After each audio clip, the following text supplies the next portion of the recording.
Hey guys, Dr. Barker here, and welcome to episode 6 of the Ask Dr. Barker show, where today we're going to talk about, is coconut oil good or bad?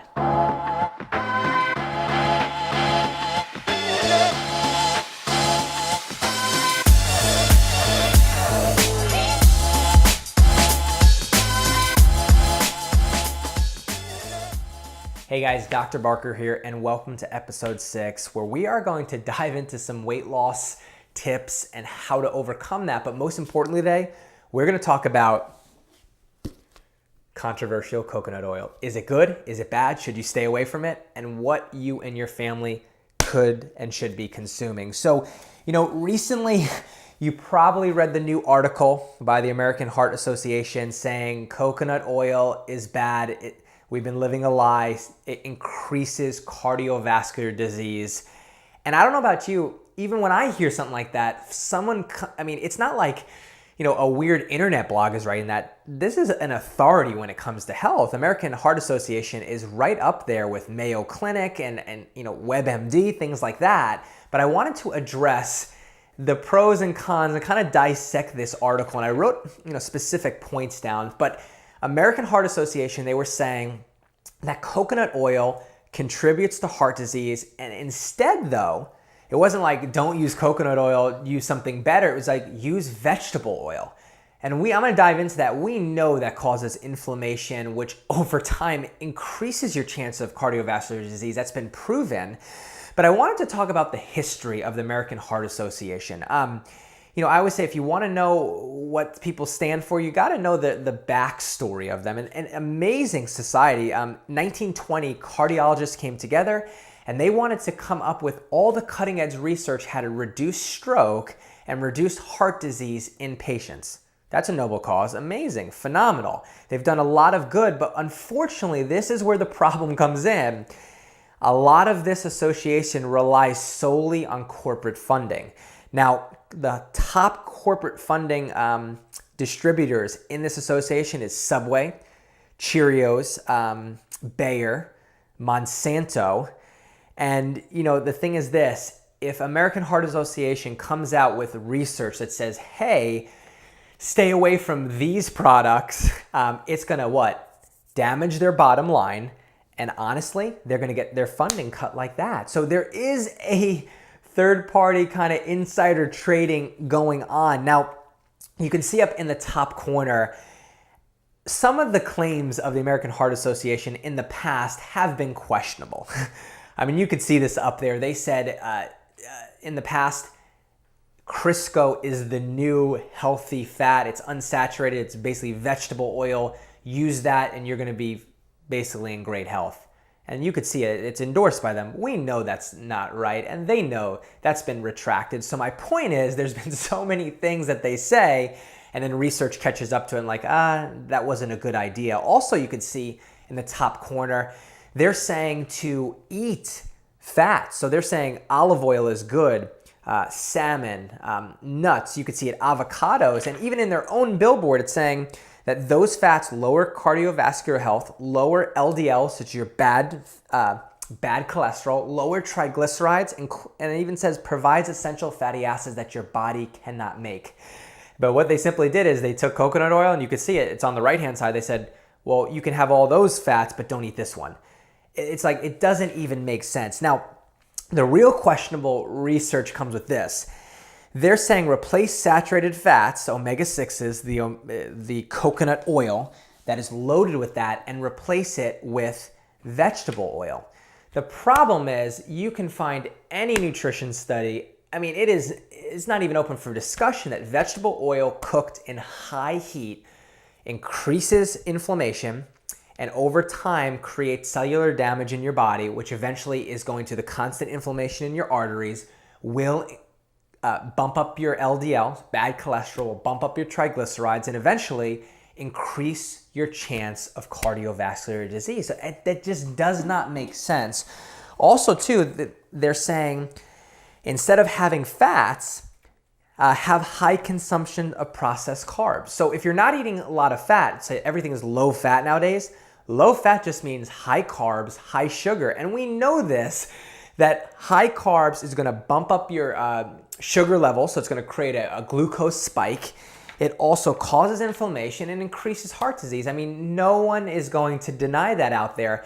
And then the other questionable thing that's going on is the American Heart Association. You probably have seen it before. It's that little red heart, and it says, they call it AHA heart check mark. So eat foods that have this mark. And no surprise, what's on there?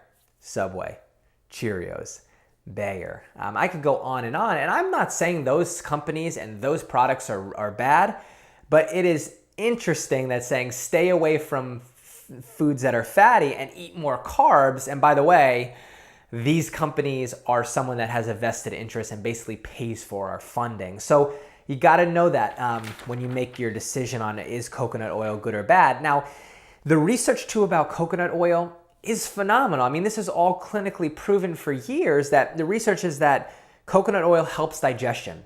So it goes in and it helps clean out any kind of blockages, and it just basically helps you digest food better.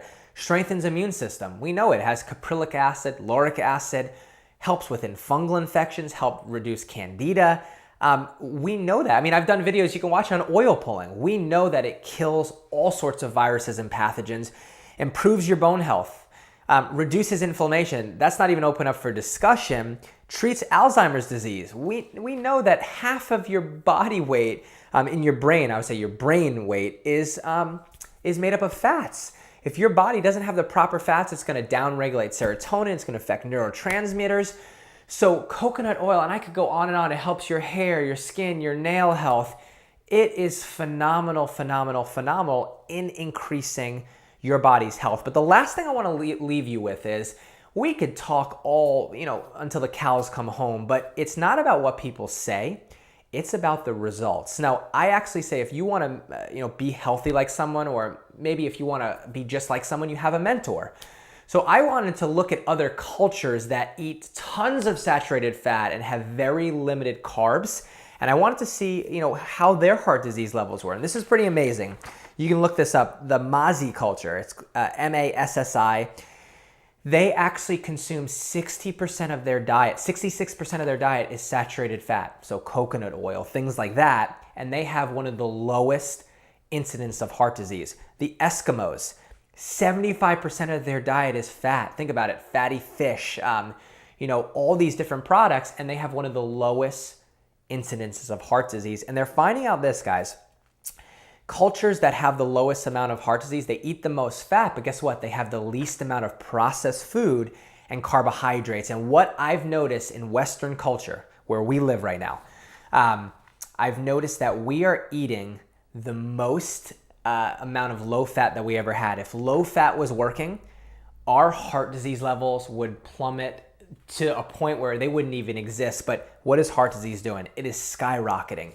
We've literally gotten rid of, I don't know where my, I thought it left me. Literally this coconut oil, we've gotten rid of fats and we replaced it with carbohydrate processed foods. And it is the carbohydrates that cause inflammation in your body and over time cause damage to your artery walls. And that is what over time is leading to an increase in heart disease in yourself, your family, and people you love.